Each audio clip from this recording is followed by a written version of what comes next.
vrbovečkoj publici predstavljam se sa radovima koji su nastali oko 2015. godine, koji u stvari predstavljaju neki moj unutarnji nemir, neke strahove i brige koje su me tada mučile.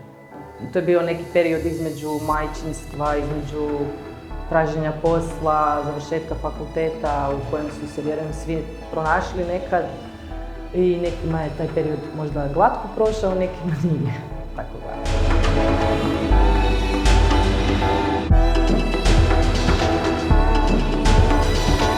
Motivi radova su u stvari autoportreti kojima sam prikazala neki unutarnji svijet koji sam u određenom periodu života proživljavala. Radovi su dugo bili zatvoreni na tavanu jer sam smatrala da nisu dovoljno dobri da ih prikažem nekome. No međutim, nekako sam samu sebe negdje zatvorila s tim i trebalo je pokrenuti ciklus iznova i ovom izložbom u stvari otvaram i sebe i svoje radove publici i nadam se da će se netko pronaći u toj priči.